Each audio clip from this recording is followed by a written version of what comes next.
तो हेलो साथियों, कैसे हैं आप सब। आई होप आप सब बहुत अच्छे होंगे और आपकी पढ़ाई अच्छे तरीके से चल रही होगी। तो रोज के तरीके आज भी हम यहाँ पे एक प्रैक्टिस सेट डिस्कस करने वाले हैं जो आपका नवोदय का एंट्रेंस एग्जाम होने वाला है क्लास 9 के लिए। तो ये आज हमारा तीसरा चौथा प्रैक्टिस सेट होगा और पिछले भी हमने दो तीन प्रैक्टिस सेट किए हुए हैं। तो अगर आप उन प्रैक्टिस सेट को सॉल्व नहीं किया है तो एक बार जा करके उनको ज़रूर सॉल्व कर लीजिएगा, क्योंकि मैं वैसे ही क्वेश्चन यहाँ पे लेकर के आ रहा हूँ जैसे क्वेश्चन आपके एग्जाम में आने के ज़्यादा से ज़्यादा चांसेस हो सकते हैं। और हाँ, हूबहू नहीं आएगा, लेकिन उस टाइप के क्वेश्चन बहुत ज़्यादा यहाँ वहाँ पे आएंगे और आपके प्रैक्टिस के लिए बहुत यहाँ पे अच्छा काम करेगा। और आपके जो कॉन्सेप्ट क्लियर नहीं है, आपके कॉन्सेप्ट और मजबूत इस प्रैक्टिस सेट को करने से हो जाएंगे। और ये सारे क्वेश्चन जो हैं प्रीवियस ईयर से उठाए ही हुए हैं। ये आप मत सोचिएगा कि मैं अपने मन से प्रैक्टिस सेट बना के ला रहा हूँ। ये सारे जो प्रैक्टिस सेट हैं सब प्रीवियस ईयर से ही मैंने छांट छांट करके बनाया हुआ है। और 15-20 क्वेश्चनों के हमारे पास यहाँ पे सेट रहता है, तो उन्हीं को आज हम यहाँ पे डिस्कस करेंगे और सॉल्व करेंगे।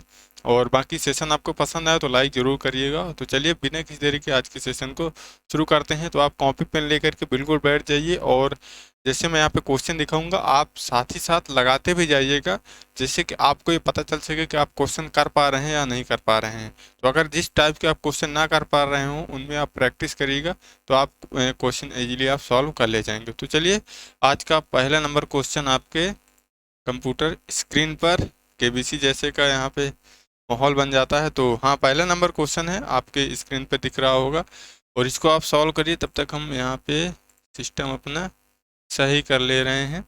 ठीक है, सब ओके हो गया है। अब आप इसका आंसर यहाँ पे बताइए। क्वेश्चन हमारे यहाँ पे कह रहा है कि संख्या 874359 में 3 का स्थानीय मान तथा अंकित मान का अंतर कितना होगा। स्थानीय मान देखिए यहाँ पे आपको सबसे पहले फाइंड करना पड़ेगा। तो यहाँ पे हमारे पास है 8743,569, 8743,569। संख्या कुछ भी लिखो, इससे आपको मतलब नहीं है। इसमें आपको 3 का स्थानीय मान तथा अंकित मान का अंतर बताना है। तो 3 हमारे पास यहाँ पर ये है, तो 3 गुणे इकाई दहाई सैकड़ा हजार, हजार में स्थान पर है तो 1000 का आप इसमें गुणा करेंगे तो आपका आ जाएगा 3000। अब बोला है कि इसका स्थानीय मान और अंकित मान, अंकित मान हमारे पास 3 ही है। अंकित मान का मतलब होता है वही संख्या जो लिखी हुई है, सेम टू सेम वही संख्या।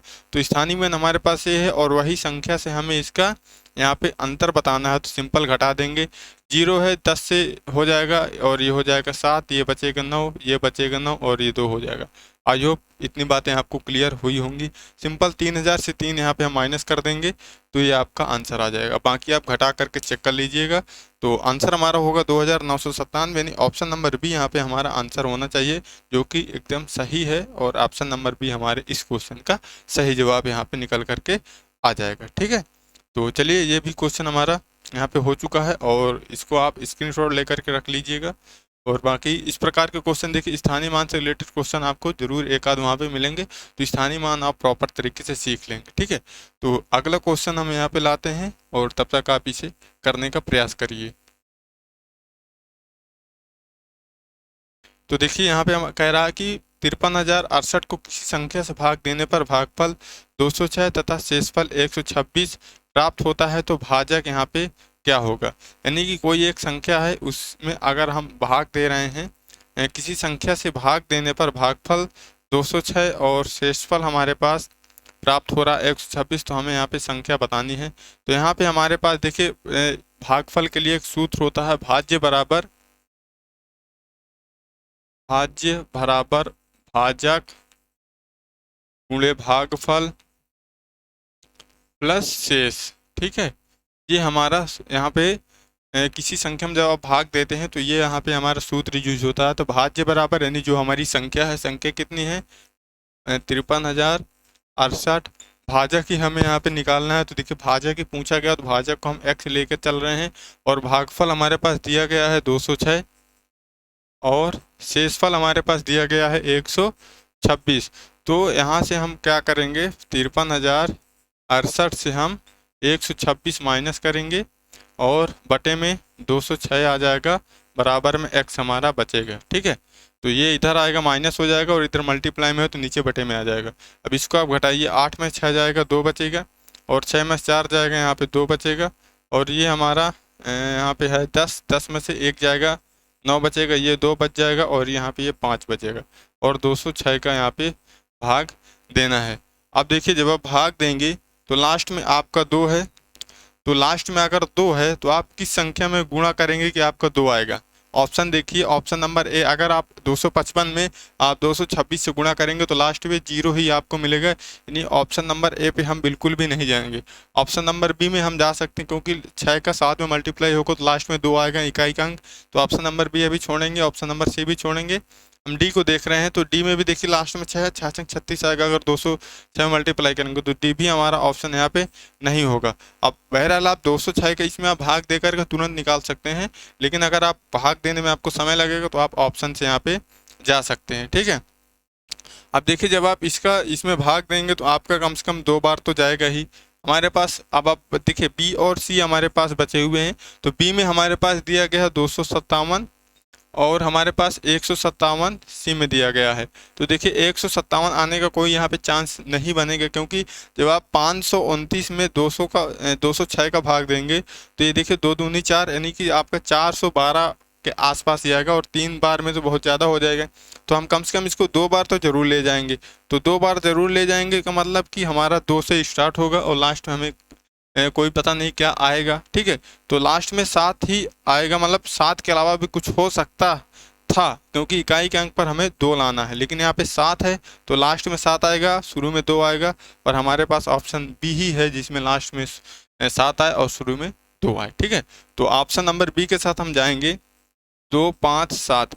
आप अगर इस प्रकार का कॉन्सेप्ट सीखे रहेंगे तो तुरंत आप इसका मिनिमम से आप 5 सेकंड में इसका जवाब देख सकते हैं। बस आपको सोचना है, इसमें भाग भी देने की कोई ज़रूरत नहीं है, या आप इतना नहीं सोच सकते हैं तो सीधे आप भाग दे करके 257 निकाल लेंगे, वही आपका यहाँ पे आंसर हो जाएगा। तो 257 हमारे यहाँ पे राइट आंसर हो जाएगा, ठीक है।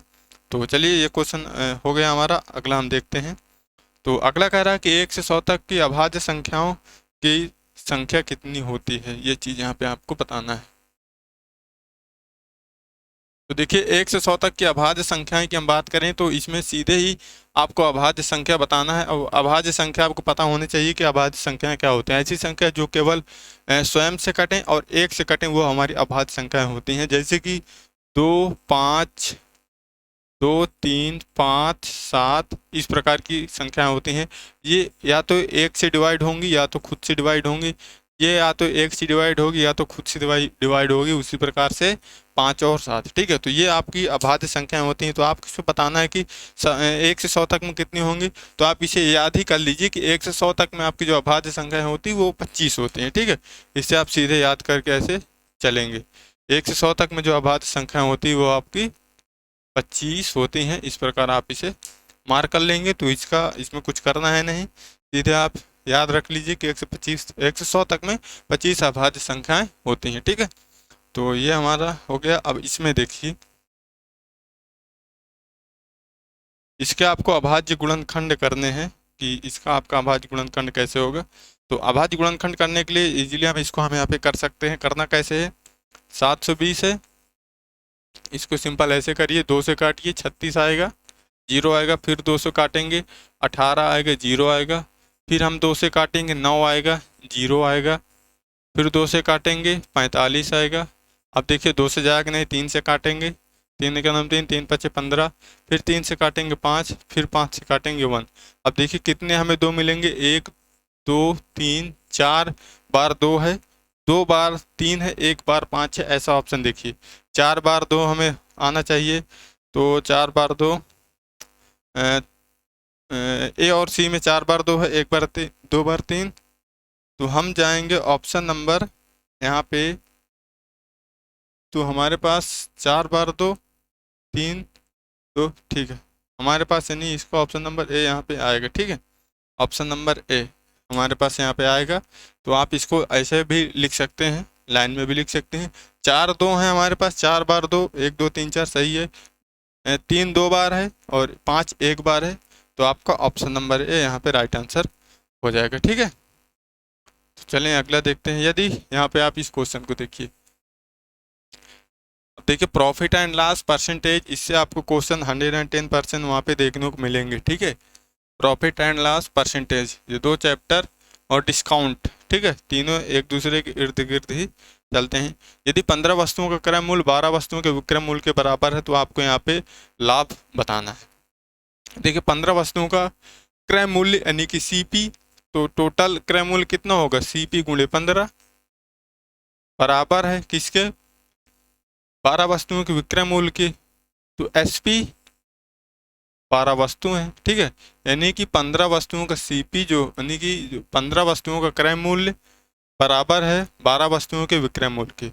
अगर दोनों का मल्टीप्लाई करके निकालेंगे तो आपको दोनों का मान बराबर आएगा, ठीक है। इस केस में हम इसको बराबर कर देते हैं, सीपी वाले को जितनी वस्तु में उससे गुणा करके बराबर रखेंगे, विक्रय मूल्य वाले में जितनी वस्तुएं हैं उसका गुणा करके आपस में बराबर कर देंगे। जैसे हमने किया है कि 15 वस्तुओं का सीपी दोनों गुणा कर दिए, 15 गुणे सीपी, सीपी हमें मालूम नहीं है क्या है, तो सीपी की जगह पर हमने सीपी ही रखा है और 15 का गुणा कर दिया बराबर।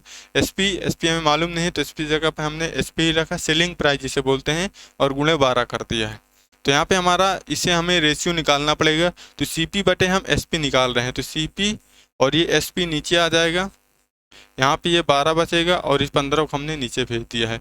तो यहाँ पे आपको बताना है कि इसका प्रॉफिट कितना होगा। तो देखिए सीपी हमारा 12 है और एसपी कितना है 15 है, तो कितने का प्रॉफिट है 3 का, कितने में 12 में, गुणे 100। तो यहाँ पे आप इसे काट लीजिए, 4 3 12, 4 25 25 और 3 से 3 कटेगा, यानी कि 25% आपका आंसर आ जाएगा इस क्वेश्चन का, ठीक है। 25% यानी ऑप्शन नंबर ए इस क्वेश्चन का सही जवाब हो जाएगा, ठीक। ऑप्शन नंबर ए, इस प्रकार आप इसको सॉल्व कर सकते हैं। चलिए अगला क्वेश्चन देखते हैं।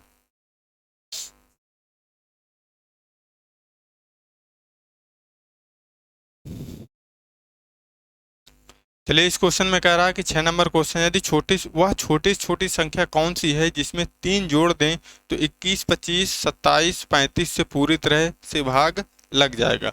अब देखिए इसका आप सिंपल मेथड अप्लाई यहाँ पे करेंगे कि 21 25 और 27 आप यहाँ पे 21 25 27 35 का आप यहाँ पे सीधे एलसीएम ले लेंगे, जो एलसीएम आएगा उससे आप -3 कर देंगे, वही आपका आंसर हो जाएगा, ठीक है।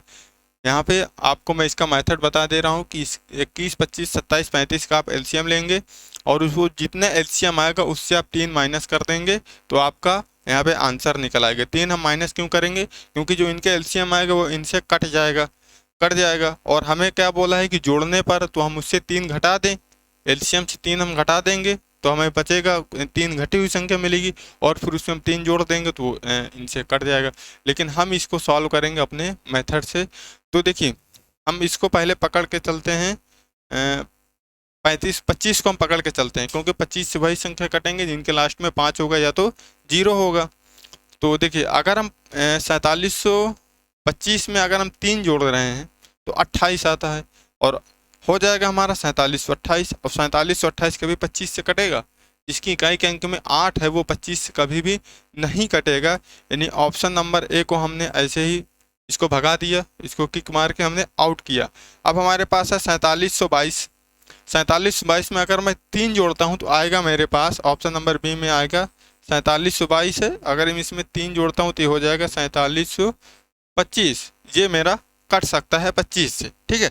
और ऑप्शन नंबर सी देखता हूँ, सी में मेरे पास क्या है 4635 है, अगर मैं इसमें 3 जोड़ता हूँ तो ये हो जाएगा 4638, और 4638 को अगर आप 25 से काटेंगे कटेगी, कतई नहीं कटेगी, काट के चेक कर लीजिएगा। आपका जो 4635 है अगर आप इसमें 3 जोड़ेंगे तो भाई साहब ये 25 से कभी भी नहीं कटेगी, क्योंकि 4638 हो जाएगा, और 38 का मतलब है कि ये 25 से नहीं कटेंगे, 25 से वही संख्या कटेगी जिनके अंत में या तो 5 होगा या तो 0 होगा। तो सी को भी हमने झाड़ू लगा दिया, इस पर भी हमने पहले क्या लगाया, पहले हमने बड़ा बड़ा खुजार हटा दिया, झाड़ू हमने इसमें भी लगाया। अब हमारा क्या होगा डी नंबर में, डी नंबर में देखिए 5 है और हमें 3 जोड़ना है तो ये भी 8 बन जाएगा, ये भी नहीं होगा, तो डी को भी हमने लात मार दी। अब ऑप्शन हमारे पास क्या बचा, मैं नहीं जानता इसका आंसर क्या होगा, एलसीएम क्या होगा और एलसीएम क्या नहीं होगा, लेकिन मुझे ये पता है कि 4722 यानी ऑप्शन नंबर बी ही मेरे यहाँ पे सही हो रहा है, और ये ए सी डी तो किसी भी हाल में नहीं होंगे, आप ट्राई करके देख लीजिएगा, ठीक है। ए सी डी तो कभी नहीं होगा, बी हमारा इसका मतलब सही हो जाएगा, ठीक। तो यहाँ पे हमारा जो आंसर होगा बी यहाँ पे राइट आंसर हो जाएगा। बाकी मैंने आपको बेसिक मेथड भी बता दिया है कि इनका आपस में एलसीएम निकाल करके 3 घटा देंगे तो आपका आंसर आ जाएगा। तो इसका जो एलसीएम आएगा 4725 इसका एलसीएम आएगा, और 25 से आप 3 घटाएंगे तो आपका 4722 यहाँ पे राइट आंसर हो जाएगा। ठीक है, तो दोनों मेथड मैंने आपको बता दिया है, और 7 नंबर क्वेश्चन आप करिए।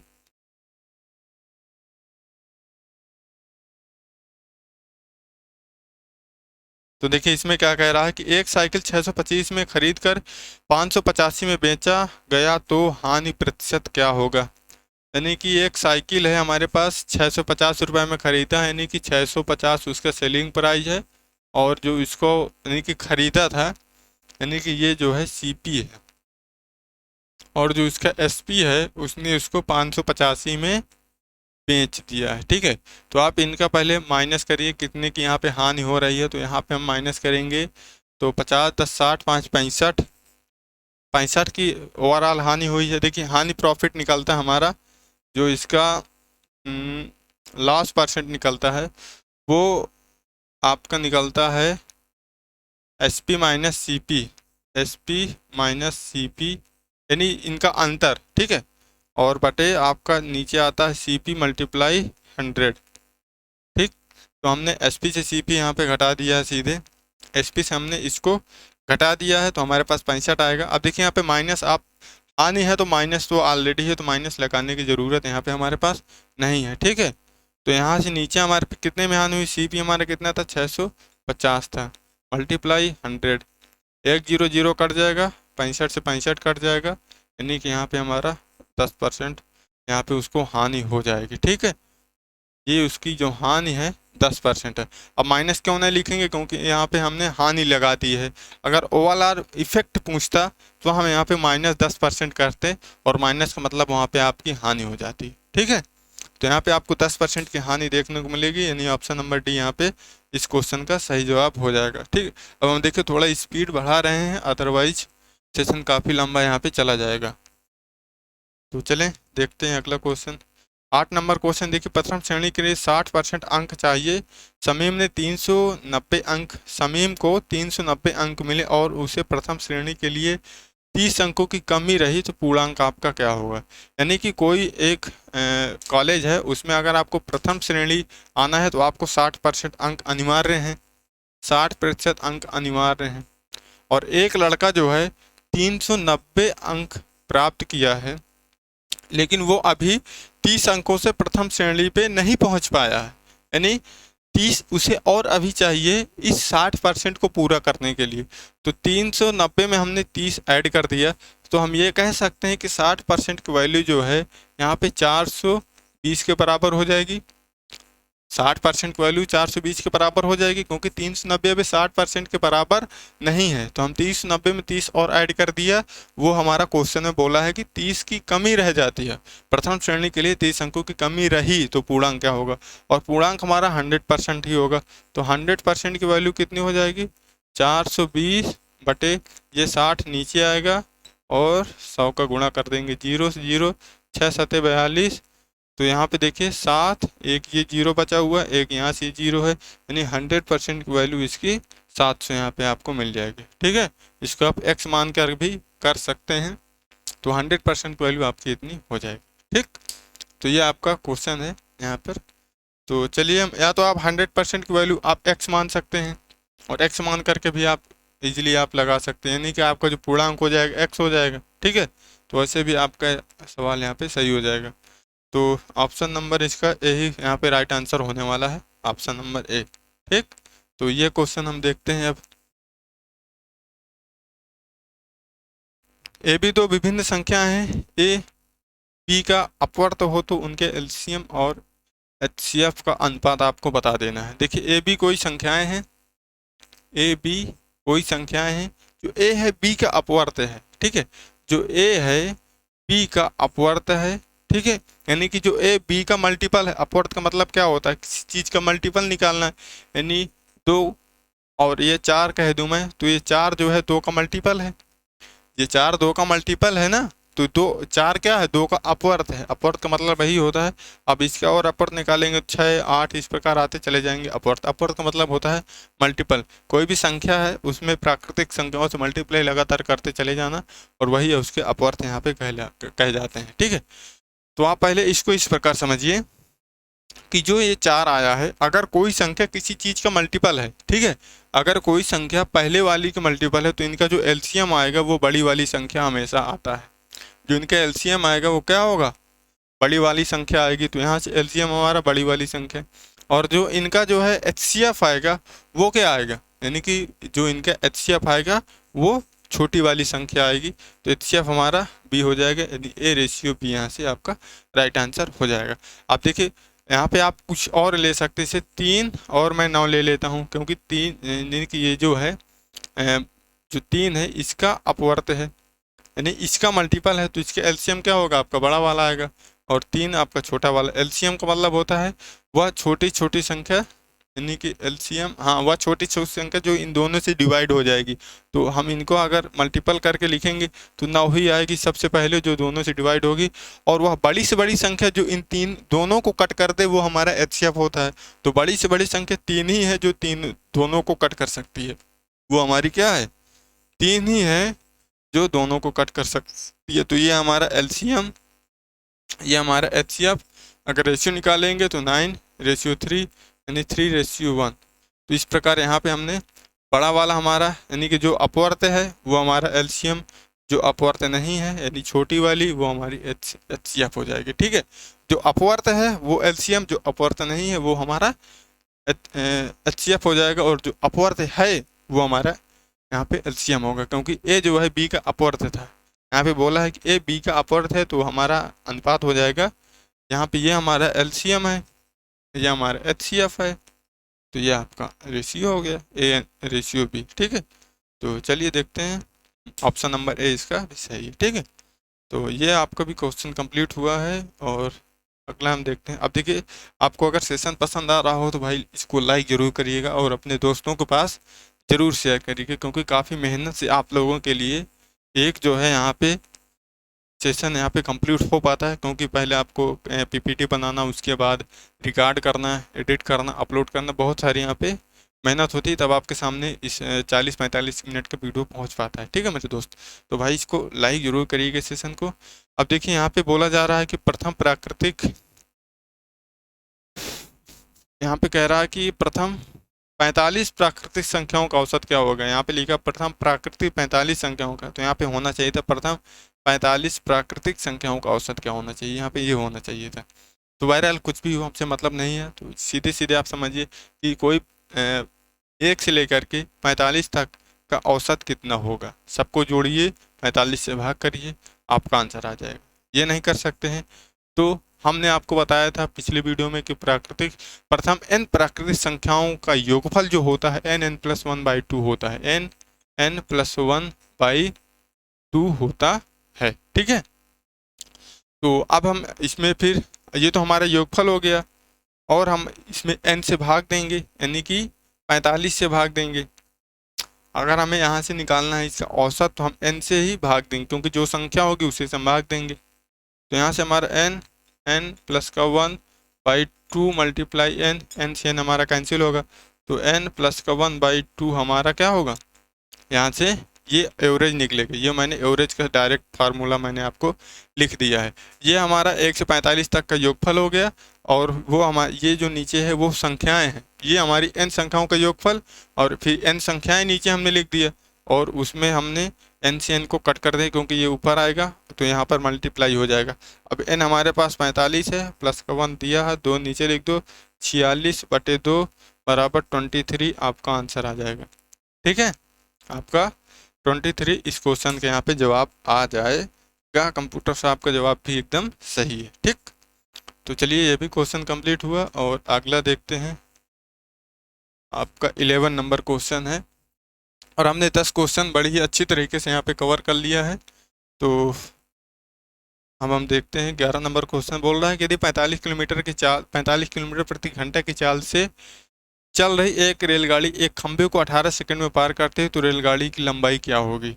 ठीक है, तो देखिए जब कोई रेलगाड़ी किसी खंभे को पार करती है तो उसमें जो है जो लंबाई होती है, खंभे की तो कोई लंबाई होती नहीं है, वो तो खड़ा होता है, और दूरी हमारी ऐसे वर्टिकल में होती है, नीचे साइड में होती है। तो यहाँ पे जो खंभा की कोई लंबाई नहीं है, तो जो दूरी कवर करेगी ट्रेन अपने ही लंबाई के बराबर ही दूरी यहाँ पे कवर करेगी। तो हम ट्रेन के क्वेश्चन में जो ट्रेन की लंबाई होती है उसको हम दूरी काउंट करके चलते हैं। तो हमें एक्चुअल में यहाँ पे दूरी फाइंड करना है, और वही क्या होगी यहाँ पे अगर मैं लिखूँ तो यहाँ पे आपके डिस्टेंस बराबर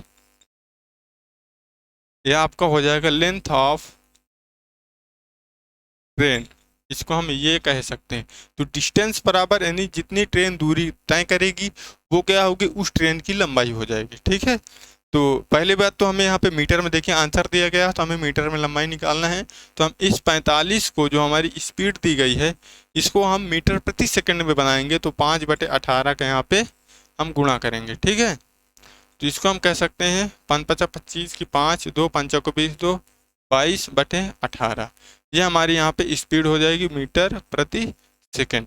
अब हमारे पास सूत्र होता स्पीड बराबर डिस्टेंस अपान, यहाँ पे अगर आप इसे एल काउंट करके चल रहे हैं। ठीक है, चलिए अभी पहले डी रख देते हैं, डिस्टेंस अपान टाइम होता है। तो डिस्टेंस हमारी ट्रेन की लंबाई यानी एल ही हम रखेंगे, और टी हमारे पास टी ही है, और एस बराबर, तो हम यहाँ से हमें निकालना क्या, एल निकालना है। तो एल बराबर स्पीड मल्टीप्लाई टाइम, तो स्पीड हमारे पास है 225/18 मल्टीप्लाई टाइम कितना है 18, 18 से 18 कैंसिल, तो एल बराबर 225। ये आपका आंसर हो जाएगा। अब देखिए अगर यहाँ पे बोल देता कि ट्रेन जो है किसी प्लेटफॉर्म को पार करती है, तो देखिए प्लेटफॉर्म की अपनी कोई एक लंबाई होती है, वो या 300 मीटर, 400 मीटर, 500 मीटर, ओवरऑल कितने भी मीटर का हो, तो प्लेटफॉर्म आप देखेंगे कि वो क्या होता है इस प्रकार लंबाई में होता है, तो उसकी भी कुछ यहाँ पे लंबाई होती है। तो जब ये किसी प्लेटफॉर्म को पार करती है तो हमारी डिस्टेंस यहाँ पे जो काउंट होगी वो हमारी लेंथ ऑफ, यहाँ पे हो जाएगा length of train plus platform.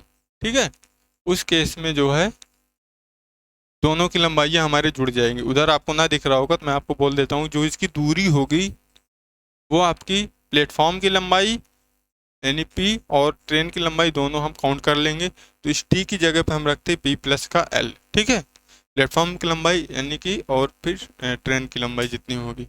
तो ये भी आपका यहाँ पे कितना है 225 मीटर में आएगा। ठीक है, 225 मीटर, देखते हैं बिल्कुल सही जवाब है, 225 मीटर यहाँ पे आपको देखने को मिलेगा। ठीक, ठीक है, चलिए अगला देखते हैं 12 नंबर क्वेश्चन।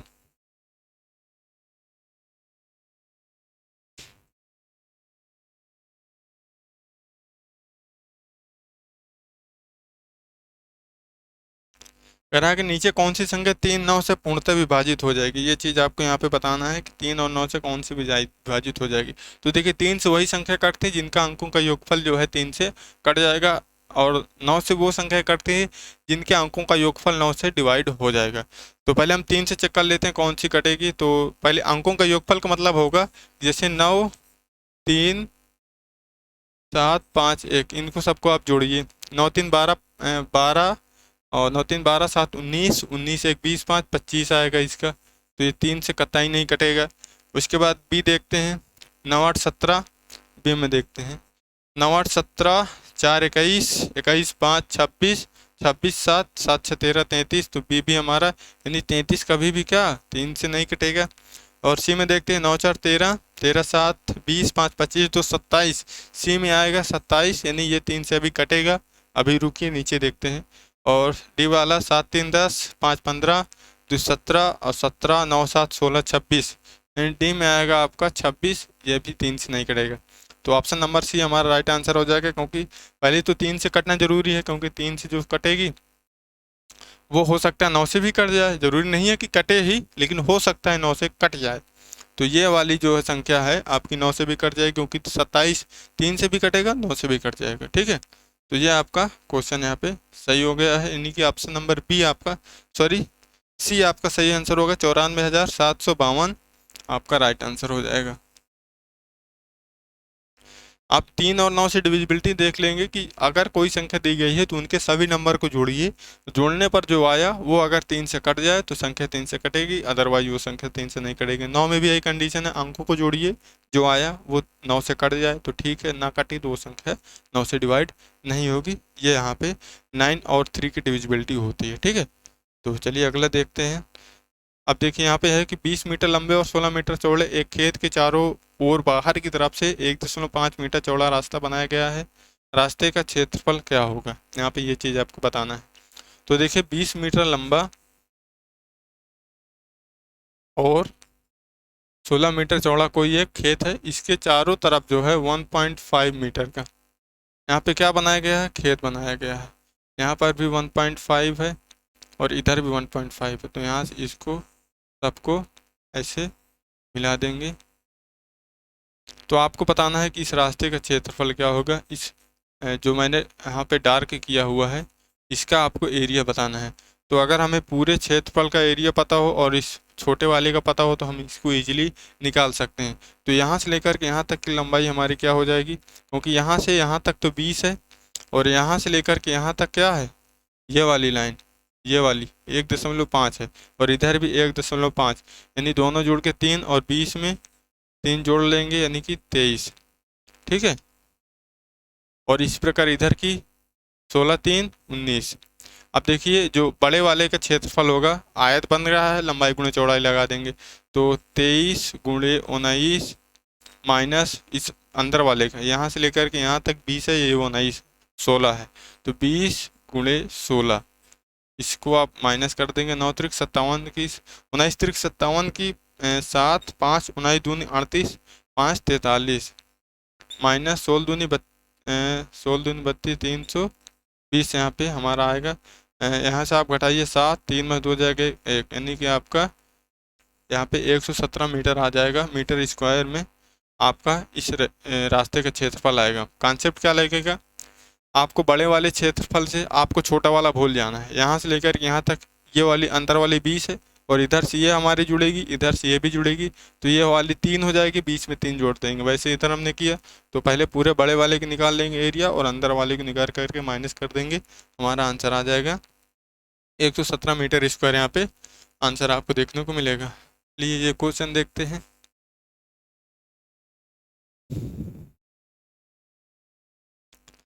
यहाँ पे कह रहा है कि दिलीप ने एक रेडियो 250 रुपये में खरीदा और 95 रुपये नकद दे दिए तथा शेष धन किस्तों में दिया। प्रत्येक किस्त 15.50 रुपये की हो तो उसने कितनी किस्तें दी, ठीक है। तो देखिए 250 रुपये में उसने खरीदा था, पहली बात तो 250 में दी खरीदा और 95 में नकद दे दिया, तो पहले हम घटा लेंगे, तो 10 से 5 जाएगा 5, 14 में 9 जाएगा 5 और ये 155 बचेगा, यानी 155 उसे पे करना है। कितने में पे करना है, 15.50 रुपये की किस्त है। तो 155 में हम 15.50 का कर देंगे भाग, तो ये दशमलव हटाएंगे तो ऊपर हम डबल जीरो बढ़ाएंगे, तो 15500 बटे यहाँ से हमारा आ जाएगा 15 जीरो, ये हमारा कैंसिल होगा, 0 0, तो और 155 से 155 और 1 0, यानी 10 किस्तों में वो इसे इजीली चुका सकता है, ठीक है।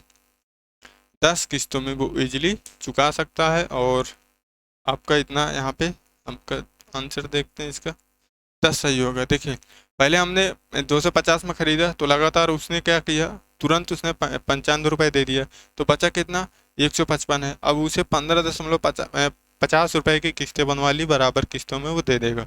तो 155 रुपये 15.50 में दे रहा है, तो अगर हम इसमें 15.50 का भाग दे देंगे तो निकल के आएगा हमारे पास 10, और यानी कि 10 किस्तों में ईजिली चुका देगा। अब 10 का इसमें गुणा करिए तो आपको 155 ही देखने को मिलेगा। तो चलिए अंतिम क्वेश्चन हम यहाँ पे और कर ले रहे हैं, ठीक है।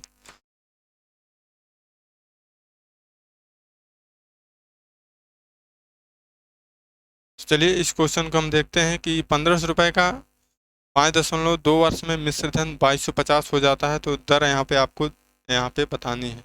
तो देखिए यहाँ पे टोटल जो ब्याज हो रही है हमारे पास कितनी आ रही है, देखिए 2250 हो रहा है 1800 में, तो ब्याज जो हमें यहाँ से देखने को मिली है 18 4 22 यानी 450 रुपये हमें यहाँ से कुल ब्याज मिल रही है। ये आपको कितने साल में मिल रही है? 5/2 ईयर में मिल रही है, हमारे पास पहले से बताया गया। तो एक साल में आपको ब्याज कितनी मिलेगी? 450/5 गुणे 2 5 45 और यहाँ से 0, यानी एक साल में 180 ब्याज मिल रही है। ठीक है, तो एक साल में 180 ब्याज ऊपर रखे, हमारा जो अमाउंट था नीचे रखा, 100 का हमने गुणा किया, ये 0 0 कैंसिल, 18 से एक बार में, यानी कि 10% आपकी यहाँ पे जो रेट होगी 10% यहाँ पे आपका आंसर आएगा। ठीक है, तो यहाँ पे आप सीधे आप SI बराबर PRT/100 भी लगा सकते हैं।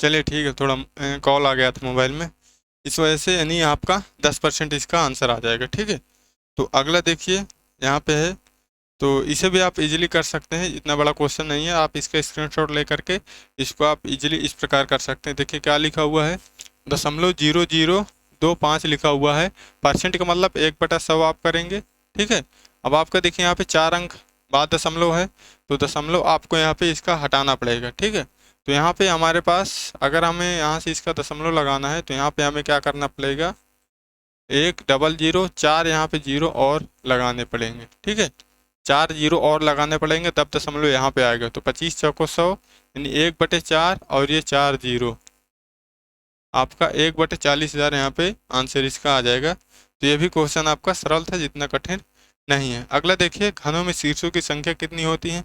कोई एक घन आप बनाएंगे इस प्रकार का, तो इसमें आपको शीर्षों की संख्या बतानी है।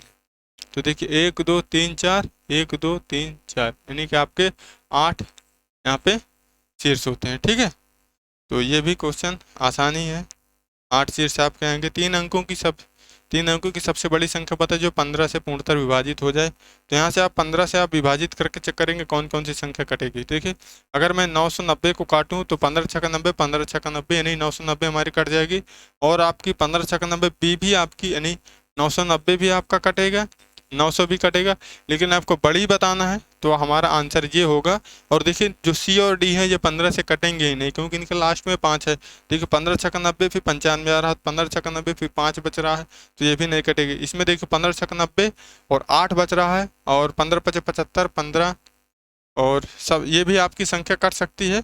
बट आपका सबसे बड़ी बताना है तो आपका उस केस में 990 ही आएगा, और 985 जो है 990 से छोटा है। तो ऑप्शन नंबर ए इसका यहाँ पे राइट आंसर होगा। यहाँ से आपको ये क्वेश्चन बताना है, इसमें देखिए कह रहा है कि आपको इसकी वैल्यू यहाँ पे फाइंड करके सीधे बता देना है। तो यहाँ पे देखिए हो जाएगा 0.0 जी आपका, सॉरी 0.025 बटे 0.00075। ठीक है, आपका नीचे आ जाएगा। ठीक है, अब देखिए यहाँ पे 4 अंक बाद दशमलव, यहाँ पे 5 अंक बाद दशमलव, तो हमें क्या करना पड़ेगा, यहाँ पे हमें अगर 5 अंक बनाने हैं तो यहाँ पे हमें गुणा करना पड़ेगा 10 का। ठीक है, तो यहाँ पे हमारा 1 0 बढ़ जाएगा, तब दोनों में क्या हो जाएगा, बराबर हो जाएगा। तो यहाँ पे से हमारा बचेगा, यहाँ पे आपको जो वैल्यू यहाँ पे आएगी आपकी 3 2 5, यहाँ पे आपको करना पड़ेगा, देखिए गुणा 100 का गुणा करना पड़ेगा, तो यहाँ से 225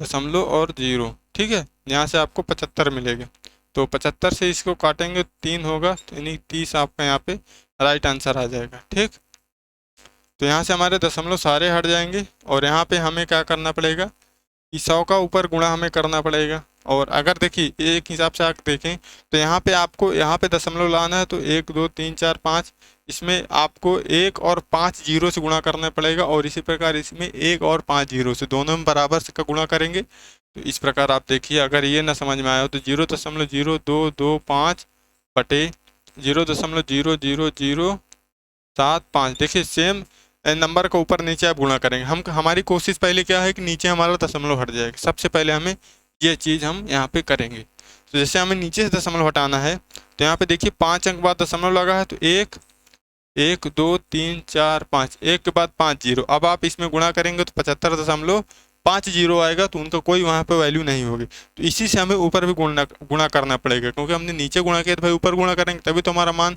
सेम आएगा। तो 1 2 3 4 5, तो यहाँ से हमारा आएगा, देखिए यहाँ पे 4 अंक बाद दशमलव है, तो जब हम यहाँ पे लिखेंगे 225 और ये इधर वाले 5 जीरो, 1 2 3 4 5। अब हमें 4 अंक बाद दशमलव लगाना हो तो हम लगाएंगे दशमलव यहाँ पर, ठीक है, यहाँ पे हमारा दशमलव लगेगा। और यहाँ पे हमारा 75 के बाद हमारा दशमलव कहाँ लगेगा, 1 2 3 4 5। देखिए 5 अंक बाद हमने दशमलव लगाए और यहाँ पे 4 अंक बाद भी हमने दशमलव लगाया। अब देखिए इन जीरो का तो कोई वैल्यू नहीं है। अब यहाँ पे बचा 2250 बचा, और इसमें 75 त्रिका होता 225 और एक जीरो। इस प्रकार अभी आप इसे समझ सकते हैं, या नीचे आपके 5 था, ऊपर सीधे 100 का गुणा करके आप ही लगा सकते हैं। तो दोस्तों यह था कुछ सेशन, और आगे क्वेश्चन बचे नहीं हैं, यानी इसका आंसर कितना आएगा 30 ही आपका इसका आंसर यहाँ पे आने वाला है।